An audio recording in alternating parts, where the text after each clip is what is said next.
Out on open water, routine is survival. Every checklist, every head count, every log entry keeps a ship steady against the unpredictability of the sea. But what happens when the crew you trust begins to vanish, one by one, without warning, without a sound? This was a standard cargo run, nothing unusual on the manifest, nothing dangerous in the forecast. Yet, as the days passed, the decks grew quieter, the spaces emptier, and the shadows seemed to linger longer than they should. I was the captain, sworn to keep order and see us safely to port. But order doesn't mean much when you can't explain where your people have gone. By the time I realized what was happening, there were only 2 of us left, then 1. And the ocean wasn't the only thing watching. If you enjoy unsettling true sea-style mysteries like this, make sure to like, subscribe, and hit the notification bell so you don't miss the next voyage into the unknown. And tell me in the comments, what do you think happened to the crew? It was early evening when the harbor lights began to fade into the fog. From the bridge, I had a clear view of the pier, or what was left of it before the mist swallowed it whole. The dockworkers moved in slow, deliberate motions, their outlines blurred like ghosts behind frosted glass. In my logbook, I wrote down the conditions: low visibility, calm seas, and an easterly wind. Nothing unusual for this time of year.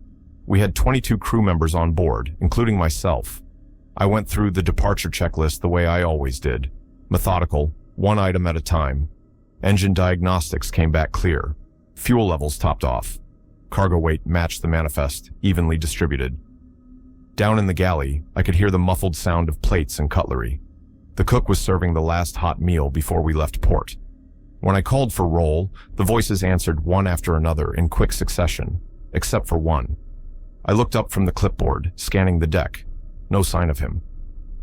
A few of the crew shifted, glancing toward the cargo stacks. Then Abel stepped out from behind one of the containers, adjusting his cap like nothing was wrong. "Sorry, Captain," he said. His voice was steady, but his skin looked a shade too pale. I didn't ask where he'd been. We had a schedule to keep. At exactly the agreed departure time, the lines were cast off. The ship eased away from the pier, with a low vibration running through her hull. The mooring crew gave a final wave, their figures melting into the fog almost immediately. The water beyond the harbor mouth was dark, flat, and waiting. I eased the throttle forward, feeling the engines settle into their rhythm. The bow pushed into the open water, and the shoreline slipped away behind us. I recorded our heading in the log and checked the navigation systems. Compass steady, radar clear, no traffic within range. My first officer took the wheel while I made a quick inspection of the bridge equipment. From the ECE, open wing deck, I could just make out the faint glow of the breakwater light. The air was colder out here, the kind that seeps into your jacket, no matter how tightly you zip it. I noted the temperature drop in the log. The fog thickened the farther we went, cutting visibility down to maybe 100 feet at best. Down in the engine room, the chief engineer reported that everything was running within normal limits. Fuel injectors were clean, oil pressure steady, cooling systems balanced. His voice came over the intercom calm and matter-of-fact, the way I liked it. Back on the bridge, I leaned over the radar again. Just a single, steady sweep across a mostly empty screen. The sea was quiet, almost unnaturally so. No gulls overhead, no distant horns from other ships. Just the steady hum beneath my feet and the occasional creak of the superstructure adjusting to the swell. We passed the first buoy without trouble. Its light blinked twice, then faded into the fog behind us. The second buoy appeared a few minutes later, its glow weaker, like it was struggling to push through the mist. I made a small course adjustment to keep our path clean and logged it. The longer I stood there, the more the fog felt like a wall pressing against the bridge windows. The running lights reflected back at me in dull halos. It was a trick of the atmosphere, but it gave the impression we were moving through a tunnel with no visible end. That was when I saw it, or thought I did. A darker shape, somewhere in the mist ahead. It drifted slowly to the side, no navigation lights, no radar return. I leaned forward, trying to hold it in view, but within seconds, it was gone. Just fog again. I considered calling down to the deck crew to keep watch, but decided against it. The seas were calm, and there was nothing on radar to suggest we weren't alone. Still, I left a small blank space in the log under tonight's first entry, just in case there was something to add later. With the shoreline gone and the harbor behind us, we were committed to open water. The engines kept their rhythm, the compass stayed true, and every mark on the checklist was in order. But there was something about the way the fog clung to the ship that I didn't like. It wasn't just around us. It felt like it was following. I closed the log, set it aside, and stayed on the bridge until the night watch came to relieve me. Even then, I lingered by the window a moment longer, watching the glow of the bow lights fade into the white void. Somewhere out there, I thought, something might be drifting alongside us, and if it was keeping its distance. For now. Night settled in without much ceremony. The fog that had followed us out of the harbor still pressed against the bridge windows, muting the world into a soft gray void. Out here, distance and direction felt strange. The sea had no edge, it simply faded into the mist. The watch began as it always did. Position confirmed, heading steady, instruments checked. I stood at the navigation desk, the logbook open, a cup of coffee cooling beside it. The air on the bridge was dry, faintly carrying the smell of engine oil from below. The first position mark was made just after the watch began. I cross-checked our coordinates against the paper chart, then glanced at the radar. The sweep was clean, no traffic ahead or astern, nothing within range. I adjusted the gains slightly, sharpening the returns so even a small craft would register. The sweep kept circling, empty. I settled into the rhythm, checked the radar, confirm heading, log position every half hour. The seas were calm, the swell low and even, just enough to make the bow rise and fall in a slow, predictable motion. From the starboard side, the water looked black, with only the reflection of our running lights shifting on the surface. Below, the engine room sent up their report.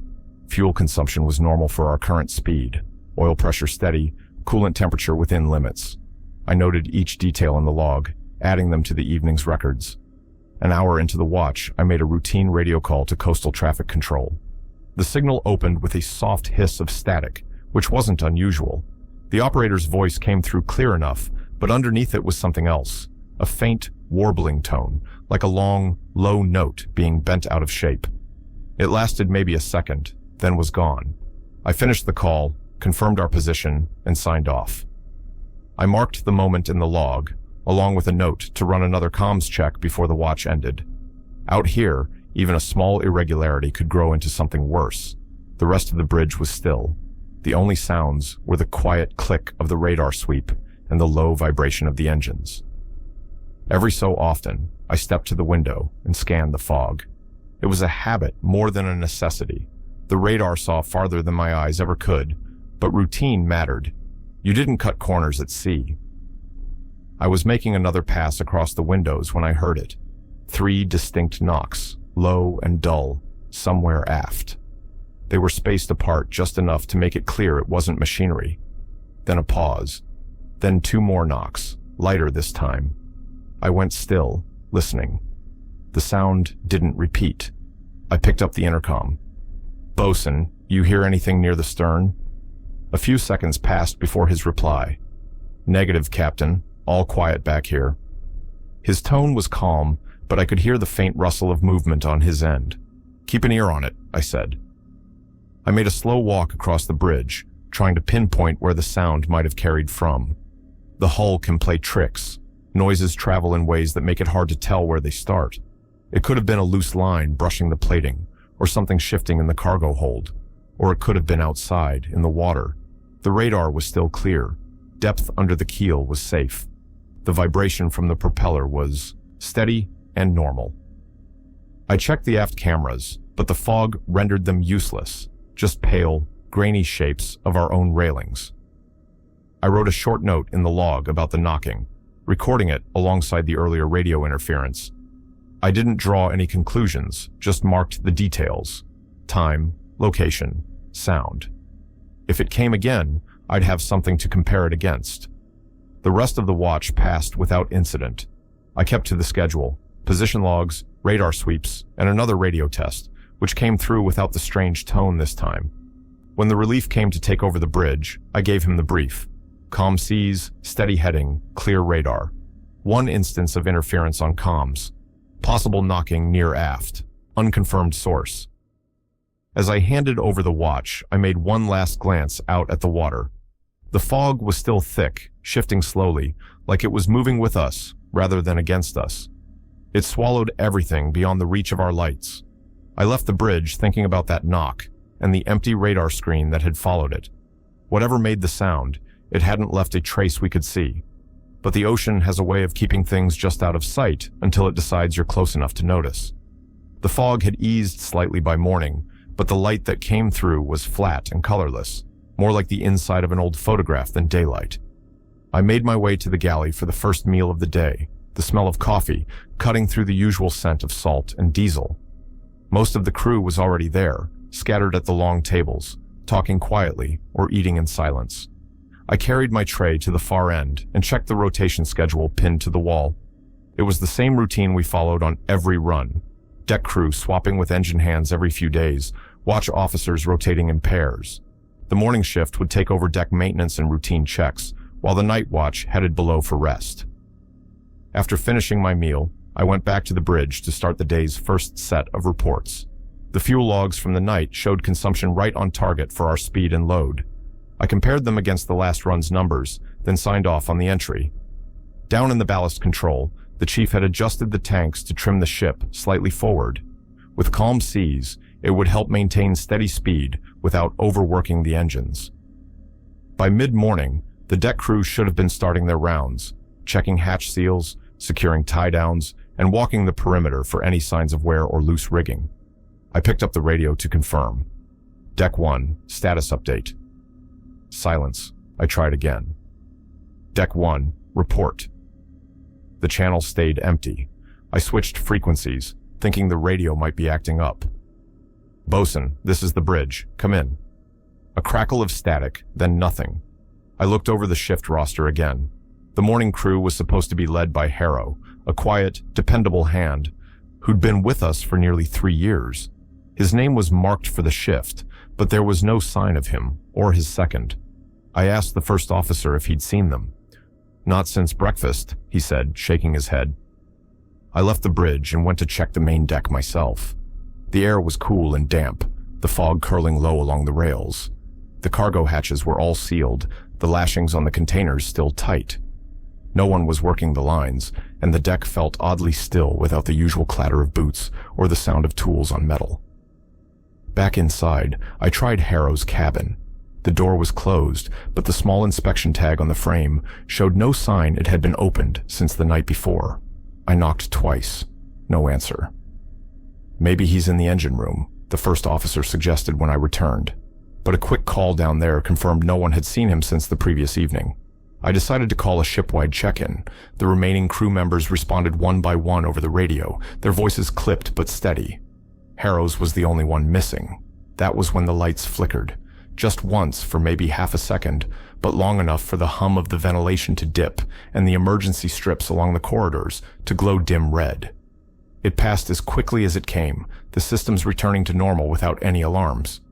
Still, the interruption was enough to trigger protocol.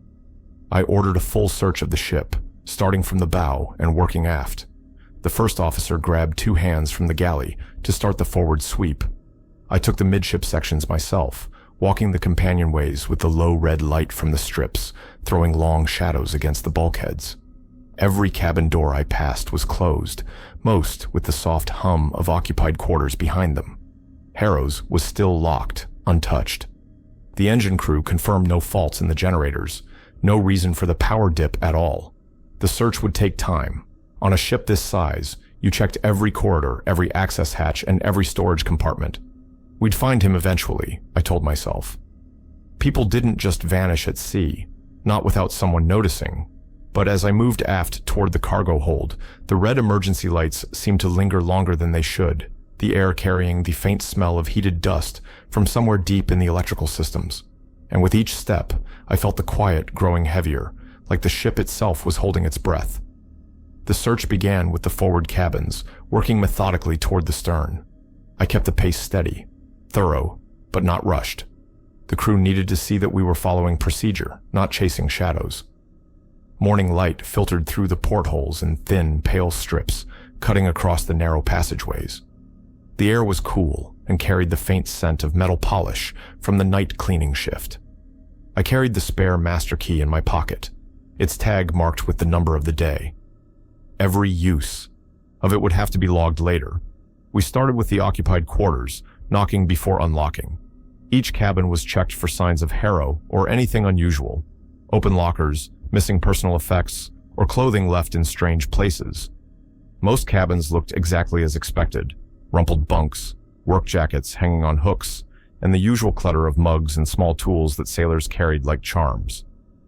When we reached Harrow's door, the inspection tag still showed no recorded opening since the previous day. I tried the handle. Locked. I logged the time in my notebook, then used the master key. The door opened into a cabin that was tidy. Too tidy. The bunk was made with tight hospital corners, the blanket stretched smooth. His sea chest sat at the foot of the bed, closed and latched. On the small desk, his logbook was stacked neatly with 2 sharpened pencils. Even the floor looked freshly swept. I checked the locker first, noting the serial number of the lock for the maintenance records. Inside, his work jacket and rain gear hung neatly, boots lined up below. Nothing was missing, at least nothing obvious. It was when I stepped closer to the bunk that I noticed the pillow. The fabric was darkened in a spreading oval, the fibers clinging together. I touched it lightly. Damp. The scent that came up wasn't fresh water. It was brine, sharp and unmistakable. Seawater. I straightened and looked around the cabin. The porthole was sealed and locked from the inside.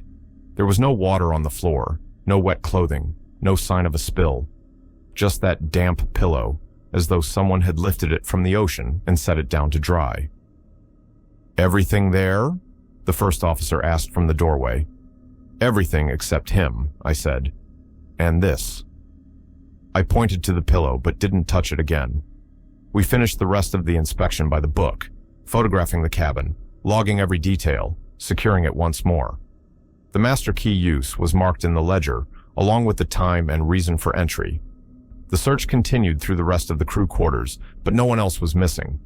In each cabin, I checked the locks and recorded any signs of tampering. Our maintenance checklist required that we note corrosion, loose hinges, or wear on the locking mechanisms. Nothing stood out. By late morning, we had completed every cabin on the main deck. Harrow's was the only one that gave us anything to question. Back on the bridge, I called the remaining crew together over the intercom. My voice stayed even, no urgency, no suggestion of panic, but I made it clear.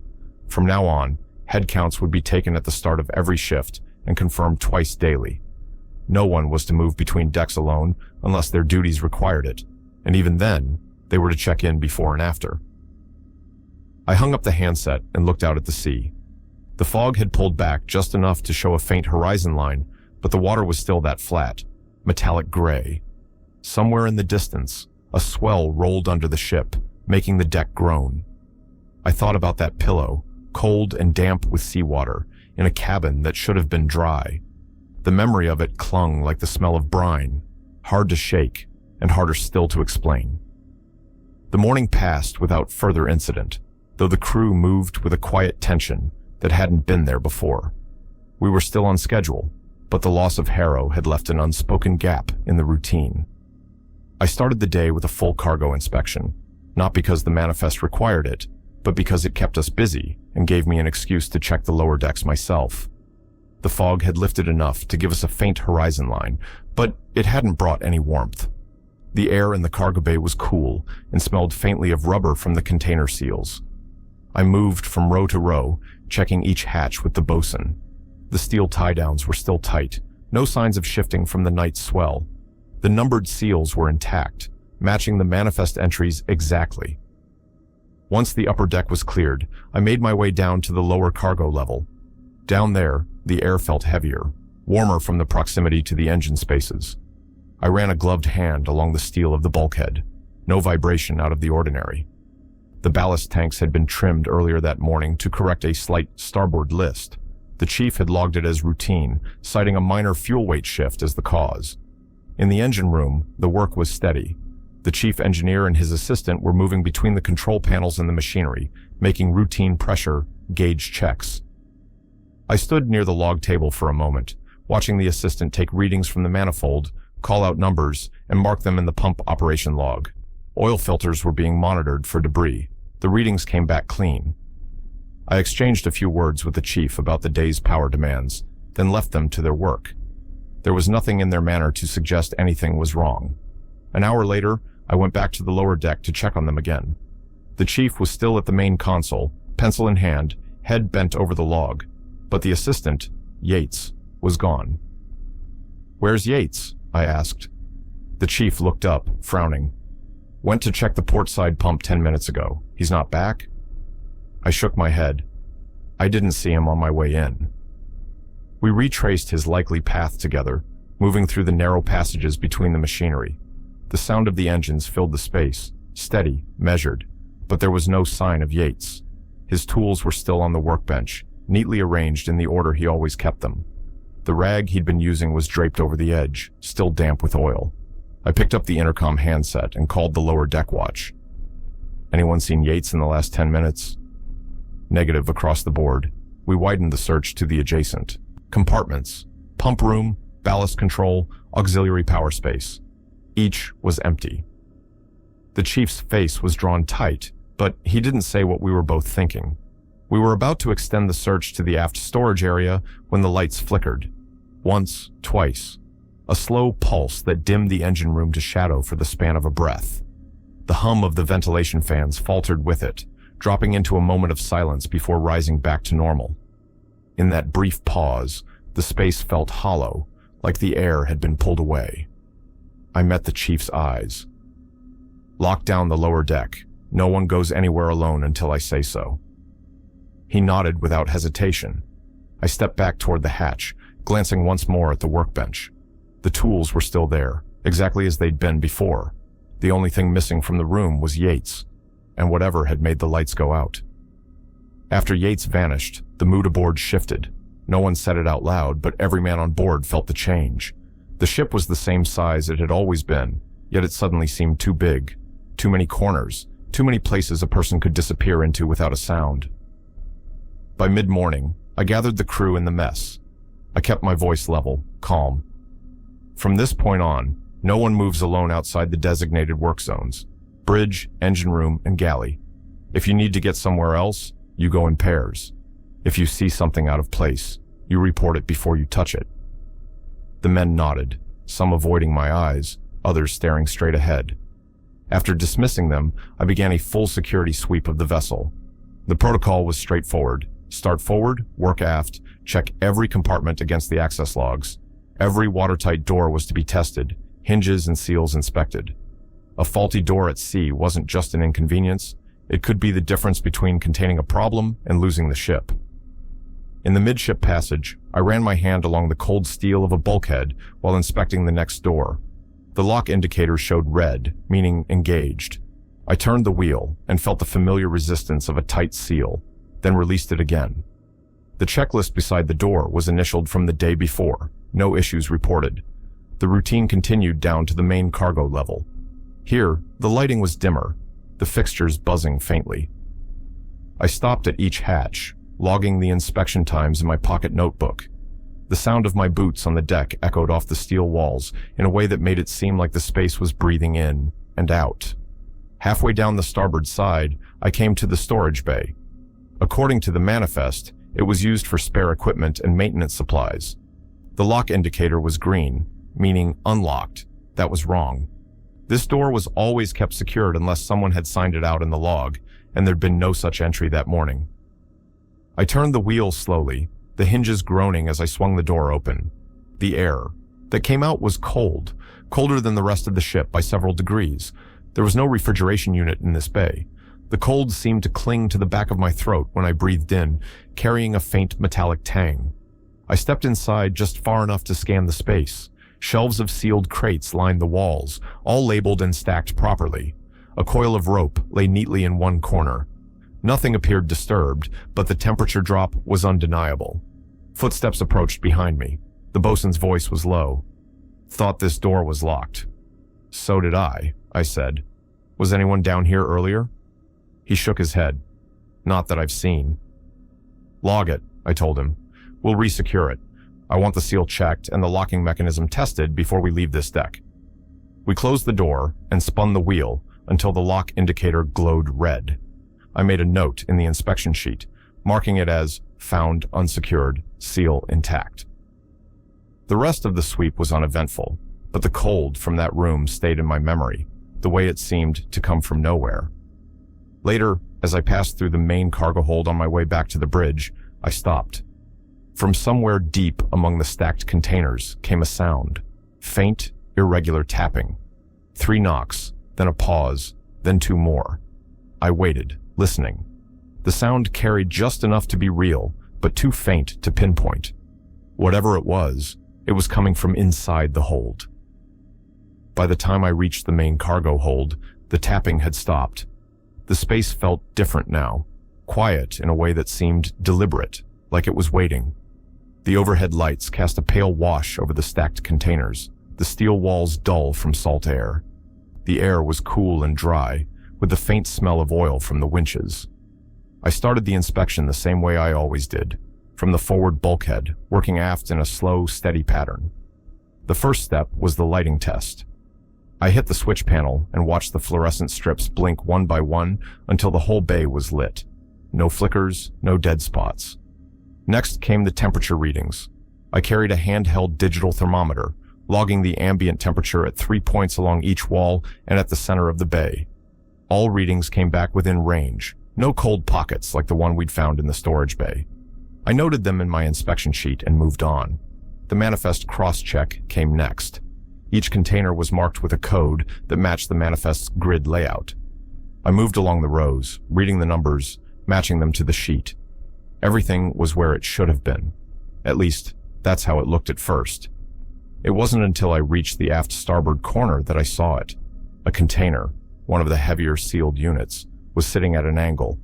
Not enough to block the aisle, but enough to be wrong. The steel floor beneath it bore the scrape marks of movement. I crouched down, running a hand over the marks. They were fresh. The bare metal shone through where the paint had been scraped away. There'd been no heavy weather, no impact from outside. There was no reason for a container this size to move on its own, not without something hitting it or someone dragging it. The bosun arrived a moment later, clipboard in hand. "That's not where it was yesterday," he said flatly.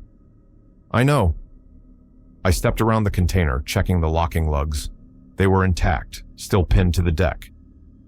Any reason this would shift without the logs showing it? None that I can think of. We photographed the position and the scrape marks for the record, then logged the anomaly under cargo irregularity. I ordered the container resecured, but I didn't like the idea of moving it until we'd confirmed the seals. While the bosun marked the location, I moved to the wall panel to run the CO2 fire suppression system test. The indicators cycled through their sequence, confirming pressure levels and valve readiness. The system was functional. At least something in here still was. After that came the hatch check. Each cargo hatch had to be inspected for seal integrity. I climbed the ladder to the first hatch, ran my hand over the gasket, and checked for cracks or corrosion.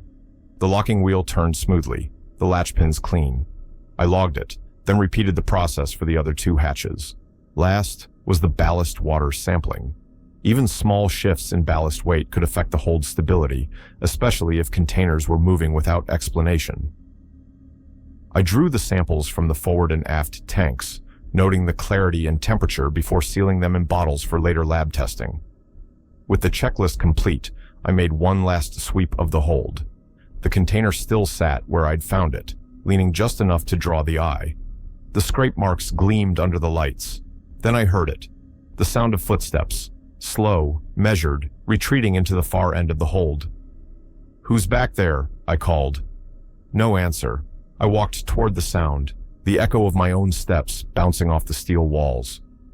The noise stopped before I reached the end of the aisle. The space beyond was empty. No crew, no movement, just rows of containers and the faint hum of the lights. I stood there for a moment, listening. The hold was silent again. When I turned to leave, the scrape marks seemed just a little longer than before. By morning, the fog had returned, heavier than before. It hung low over the deck, wrapping the ship in a pale, shifting wall. The air was damp enough to bead on the railings, leaving a fine slickness under my hand as I made my way to the galley for roll call. We lined up in the same cramped space we'd been using since Harrow disappeared. I called each name in order, ticking off the responses. The room felt smaller each day. First Harrow, then Yates. Now another name went unanswered. This time it was Calder, one of the deck crew, assigned to the early watch. His bunk had been empty when the night relief came down, but no one thought much of it until now. That made 3 gone, nearly half the men I'd left port with. I kept my tone level. Anyone see Calder since the changeover? Heads shook. A few eyes darted toward the floor. All right, we'll start a search after the morning checks. No one leaves their assigned area without reporting in first. On the bridge, I began with the stability report. The ballast readings were balanced port to starboard, trim holding at optimal. The swell was low, and despite the heavy fog, the ship handled evenly. I noted the details in the stability log and signed off. Next came the radio distress test. I tuned the set to the emergency frequency and keyed the mic. The signal went out clean, no static, no interference like before. The response came back from Coastal Relay. They heard us clear. At least the comms were holding steady for now. With the test logged, I plotted a minor course adjustment to compensate for a slow drift north overnight. The chart spread across the navigation desk was marked with neat pencil lines, each point labeled with time and heading. I ran the parallel rulers across the chart, drew the new line, and adjusted the autopilot accordingly. It was during this routine that the bosun called from the lower deck. "Captain, you'll want to see this." I made my way down, boots ringing against the metal steps. He was standing just outside the port side access to the outer deck, one hand on the rail. At his feet lay a safety harness, the kind every man was required to wear topside. It was coiled neatly, straps looped tight, buckles aligned as if set down with care. The surface gleamed with a dark sheen. I crouched to touch it, then pulled my fingers back. Oil, thick and fresh, with the smell still strong. "Wasn't here during my last round," the bosun said quietly. "Where's Calder's harness?" I asked. "In the locker, or it should be." We checked. His slot was empty. I had the bosun mark the location in the incident log and ordered the harness taken to storage for inspection. But I couldn't ignore the way it was placed. Not dropped, not discarded. Arranged. Following procedure, we checked the surrounding deck for more oil. There was a faint trail, a line of small, irregular smears leading along the bulkhead. It was just visible against the gray-painted steel, if you caught the light right. We followed it slowly, careful not to smear the marks further. The trail led down the companionway toward the aft section, where the lighting was weaker. Each step brought a stronger smell of oil, mingled with something faintly metallic. The trail stopped in front of a maintenance hatch, one that was kept sealed when not in use. The lock wheel was tight, the inspection tag still in place from the last engineering check. The bosun put his hand on the wheel. "Want me to open it?" I shook my head. "Not yet. We'll log it and get the chief down here first." We stood there for a moment, the oil glistening on the deck between us. In the stillness, the sound of the engines felt further away, as if we were standing in a part of the ship cut off from the rest. When I finally turned to leave, my eyes lingered on the hatch, the dark seam around its edge, and the faint, almost imperceptible vibration that didn't match the rhythm of the ship. The maintenance hatch sat flush against the deck, its wheel lock stiff under my grip. The inspection tag dangled from a thin wire, stamped with the last check date, 2 weeks before departure. No recorded entries since. I knelt beside it, running my fingers along the edge of the seal. The rubber gasket was intact, no signs of cracking or corrosion. I pressed my palm flat against the metal. Cool, no condensation. The bosun stood nearby with the toolkit, waiting for my word. "Let's check the inventory before we crack it open," I said. He set the kit on the deck and clicked the latches open. Inside, each tool rested in its slot. Adjustable spanner, inspection mirror, crowbar, flashlight, and 2 coil ropes. Nothing missing. I logged the check in my notebook. Equipment in full order, no sign of tampering. Before opening a sealed compartment like this, procedure required a pressure equalization test. I fitted the gauge to the small valve near the top and turned it slowly. There was no rush of air, no pressure differential. That meant whatever was inside was in balance with the surrounding space. I stood, glanced up at the bulkhead lighting, and gave a nod to the bosun. He toggled the switch for the emergency safety lights above the hatch. The fluorescents clicked once, casting the deck in a pale yellow glow. Down here, where the main lighting was already dim, it made the shadows seem sharper. I reached for the ventilation intake next. The duct above the hatch was running, the fan blades spinning in slow, steady rhythm. Airflow was normal. Satisfied we weren't opening into a pressurized hazard, I gripped the wheel and began to turn it. The steel groaned faintly as the bolts withdrew. When the wheel stopped, I braced my boots and lifted the hatch. The smell hit me first. Not fuel, not oil. Brine. Faint, but unmistakable. Like seawater that had been sitting in a metal bucket for too long. I swung the hatch fully open and leaned over. The space inside was bone dry. The ladder descended into darkness, the rungs clean of rust, but cold under my touch. My flashlight beam caught the steel walls, unmarked at first glance, then scratched. They were long, shallow marks, running in uneven arcs down the ladder well. Some were clustered together, others stood alone, each about the width of a fingernail. They continued downward until the beam faded into black.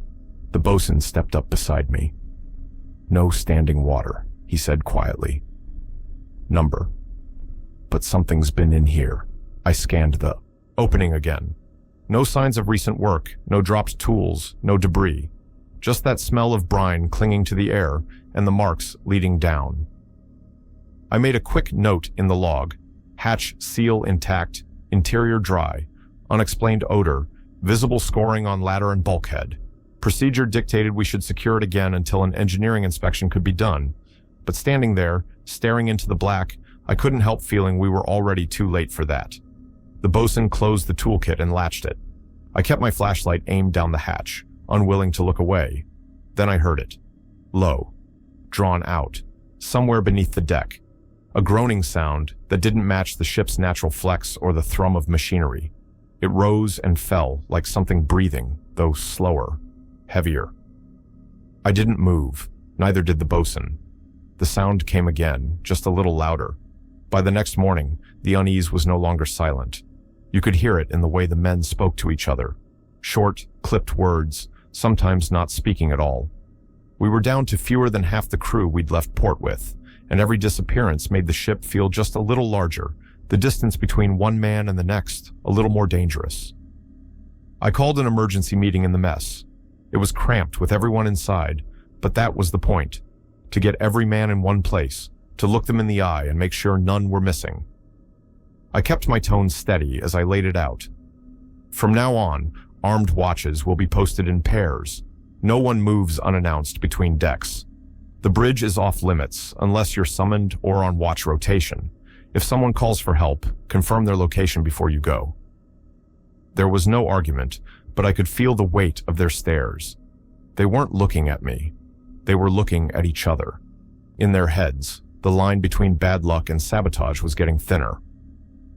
After the meeting, I worked through the bridge security protocol myself. The forward and aft doors were locked. The interior windows shuttered to reduce visibility from the outside. I logged each check in the security ledger, marking the time and my initials. The sidearm from the bridge locker was loaded, safety engaged, and kept within reach of the command chair. The first pair of armed watches took their posts just outside the bridge and in the main corridor leading to engineering. Their radios were tested. 2 clicks to confirm, 3 if there was trouble. The sound carried faintly into the bridge each time they checked in. I'd just begun reviewing our plotted course when the radio crackled. The call sign was ours, my ship's, repeated twice. The voice that followed didn't match anyone aboard. It was low, deliberate, and distorted, like it was speaking through water. The words were barely clear enough to make out, "Help, down here." I froze with my hand on the mic. The voice repeated the call, same tone, same distortion. "This is the bridge," I said evenly. "State your name and location." Static answered, then silence. The frequency went dead. I checked the outbound log. No transmission should have been possible from our own call sign without using one of the ship's radios. all accounted for, and within reach of crew I could see. The watch at the door stepped in. "Captain?" "Nothing," I said. "Stay in position." I logged the event, exact time, channel used, wording as close as I could recall. Then I locked the mic and turned back to the plotting table. That's when I heard the footsteps, slow, measured, climbing the bridge stairs. I looked at the door. The watch outside was still in place, unmoving. The steps reached the landing and stopped. No one entered. The day started in engineering, where the crew had been running routine maintenance on the main propulsion system since early morning. I went down myself to check progress. The air was warm and smelled faintly of coolant, the steady thrum of the engines filling the narrow compartment. The chief engineer was bent over the logbook, pencil tapping against the margin as he checked numbers. He reported the work was on schedule, coolant levels stable, system circulating without bubbles or irregular temperature spikes. 2 men were servicing the valve assemblies on the starboard side, tightening flanges and checking for leaks. A third, Weller, was assigned to fuel injector cleaning on the portside bank. I walked the space, noting each man's position. The decks were slick in places where condensation had collected, so I kept a hand on the railing as I made my way forward. Weller was there when I passed him, crouched with his tool roll laid out in a neat arc. He gave a short nod without looking up, eyes on the injector he was loosening. Back on the control platform, the chief handed me the temperature readouts from the last hour, all well within range. I signed the log and stepped aside to give him room. That's when I noticed the absence. "Where's Weller?" I asked. The chief frowned and turned toward the port side. "Should still be on injector number 3. He wasn't. We crossed to the far side of the compartment. His tools were still on the deck, arranged with precise symmetry, each wrench aligned by size, screwdriver tips pointing the same direction. The injector housing he'd been working on was open, bolts stacked neatly beside it. The metal of the tools was still warm when I touched them. "He couldn't have gone far," the chief said, scanning the length of the compartment. I called up to the control room. "Anyone see Weller leave?" "Negative. We searched the immediate area, the auxiliary power bay, the portside coolant manifold, even the narrow crawl space that ran under the deck plates. No sign of him." Before we could widen the search, the lights flickered, once, twice, then darkness. The hum of the engine stopped so suddenly that the silence seemed to press in against my ears. Emergency strips along the bulkheads glowed faint red, barely enough to see by. The chief was already moving toward the generator controls. "Power loss across all systems," he called back. For 30 seconds, the ship drifted, the only sound the faint creak of metal under the swell. Then the lights returned, the engines restarted, and the systems began cycling back online as if nothing had happened. But Weller's tools were still on the deck, perfectly aligned, and he was nowhere to be found. After the blackout, I stayed on the bridge longer than usual. The systems had come back without errors, but I didn't trust it.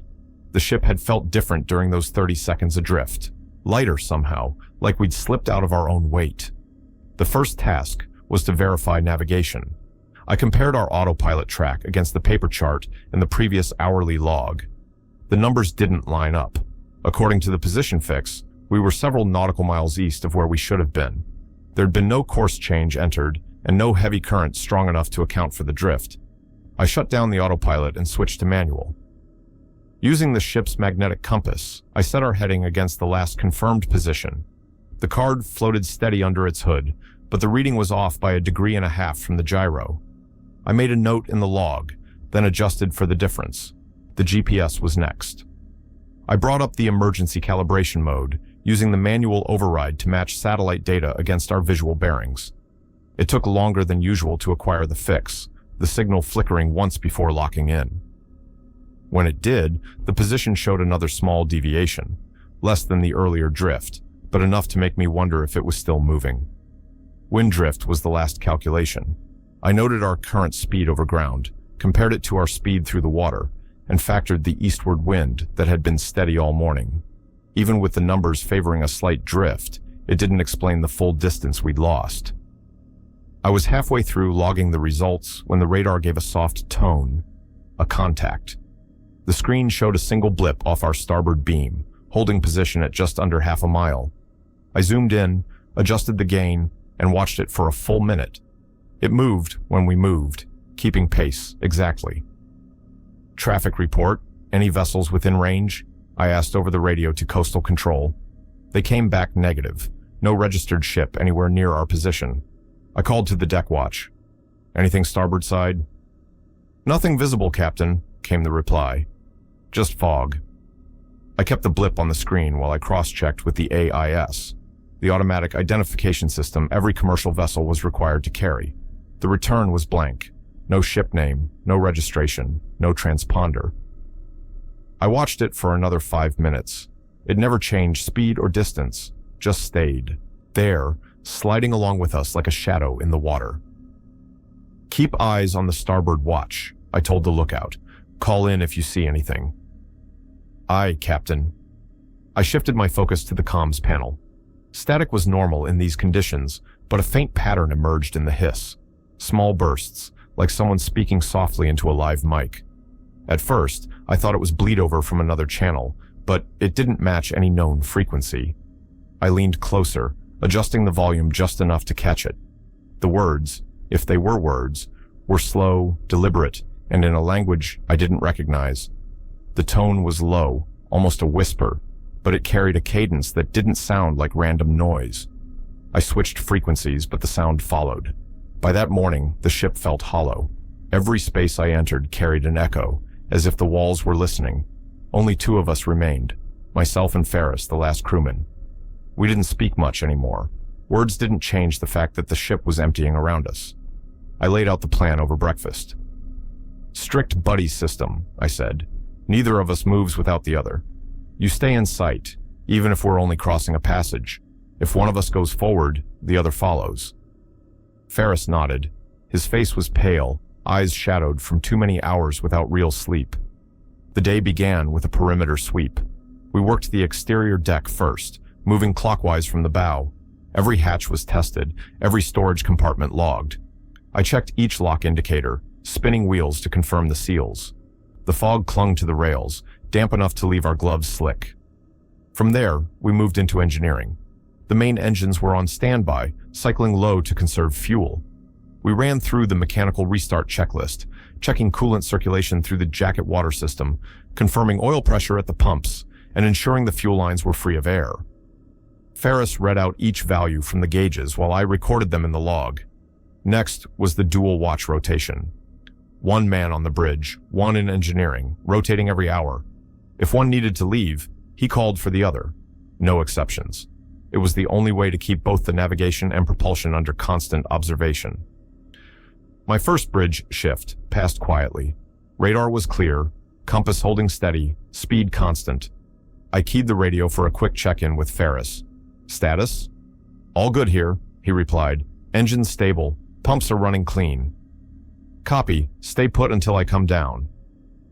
An hour later, I made the changeover. Ferris climbed to the bridge, and I went below. Everything in engineering looked exactly as it should. Temperatures in range, pressures steady, no leaks or unusual vibration. I noted the readings and returned to the bridge on time. Ferris wasn't there. The door to the bridge stood open, the chair empty. No sound of boots on the deck, no movement in the shadowed corners. The comms were silent. I called his name once, then again. No reply. I ran the companionway to the midship deck, checking the galley, the passage to engineering, even the forward storage. Each was empty. It was impossible. There'd been no alarm, no noise, no sign of a struggle. Halfway down the aft stairwell, I stopped. There, on the landing, was a single boot, Ferris's. The leather was soaked, dripping onto the metal step. A small puddle had already formed beneath it. I picked it up. The water was cold, and it smelled faintly of brine. The ship had never been this quiet. With Ferris gone, every sound, the creak of the hull, the faint whine of the radar, the low hum of the engines, seemed to stand alone in the air. There was no muffled conversation from the mess, no footsteps crossing the deck above me, only the mechanical heartbeat of the vessel and my own. I started the morning on the bridge. The autopilot was still holding our last course, but without a second watch, I had to confirm every input myself. I checked the gyro compass, compared it to the magnetic reading, then verified it against the GPS fix. all matched with intolerance. I adjusted the heading by a single degree to account for the crosswind that had picked up during the night. Fuel management came next. With only one person to run the ship, I had to ration more aggressively. I dropped the engines to an economical cruise setting and recalculated our projected range. The numbers weren't bad. We had enough fuel to make landfall without stretching the tanks, as long as nothing slowed us. Then I keyed the distress transmitter. The automated system was set to broadcast our position, vessel name, and a brief status report every hour. I changed the script to reflect the current situation. Captain sole survivor aboard. Crew missing under unexplained circumstances. Request assistance. The transmission confirmed successful, cycling into standby for the next broadcast. By midday, I'd settled into a rhythm. 30 minutes on navigation, 30 on engineering, then back to the bridge. Each trip through the passageways felt longer now. I locked every hatch behind me, carrying the master key in my pocket. It was during one of those bridge rotations that I saw it. I was standing at the navigation desk, chart spread out, marking our noon position. The bridge windows were directly in front of me, their glass reflecting just enough of the room to catch the movement of anyone behind. In the reflection, I saw a shape pass along the aft bulkhead. A human outline, tall, moving at a slow, steady pace. I turned. The bridge was empty. I stood there, watching the reflection in the glass. The shape didn't reappear, but the air felt heavier, as if the room had gained another presence. I stepped closer to the window, using it like a mirror. Nothing but my own figure, the outline of the chart table, the faint green glow of the radar display. I shifted to the side. My reflection moved with me. Almost. The shoulders in the glass lagged by a fraction of a second. Not much, just enough for my eyes to catch. I took another step. This time, my reflection's head turned a heartbeat later than mine. A cold weight settled in my chest. I backed away from the glass, slowly, until I stood near the chart table again. The reflection didn't follow. It stayed at the window, facing forward, unmoving. The decision wasn't made lightly. Leaving a vessel at sea went against every instinct drilled into me over years at the helm. But with no crew left and no way to maintain systems alone, staying aboard meant waiting for the next unexplained disappearance. Mine. The fog outside had thickened overnight, the ship's running lights reduced to faint halos in the whiteness. From the bridge, I could barely see the bow. It was as if the world beyond the glass had ceased to exist. I started with the lifeboat preparation. The davits were already rigged, but I ran a full mechanical check. Brake lines free of corrosion, release gear lubricated, safety latches functional.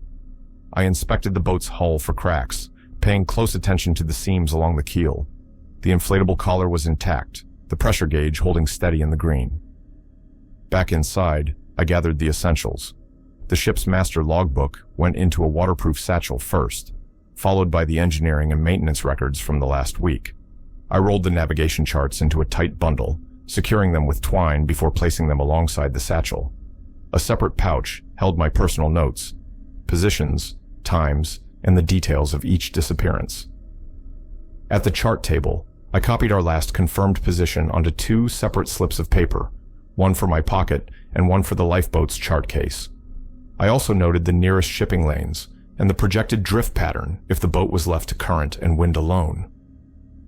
In the radio room, I activated the emergency distress beacon. The panel lights cycled from red to green as the system powered up. I keyed in the vessel, name, call sign, and status.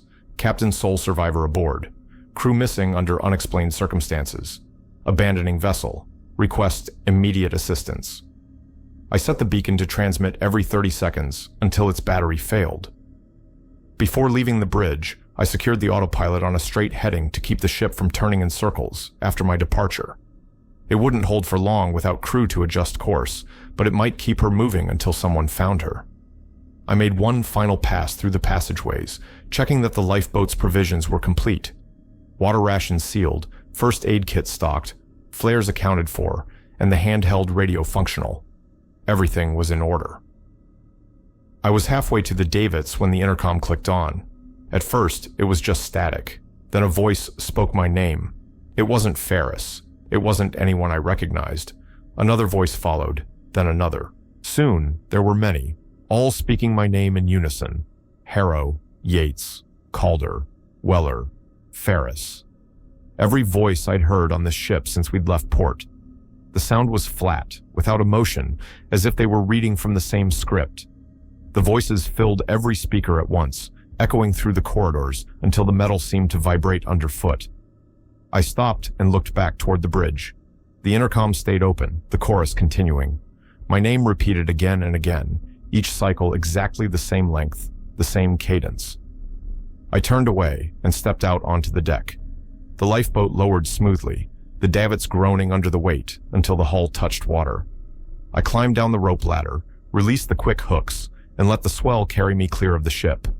The fog closed in around me almost immediately. The vessel's shape dissolved into shadow, her running lights dimming to nothing. The intercom was still audible, faint now, carried across the water. They were still calling my name.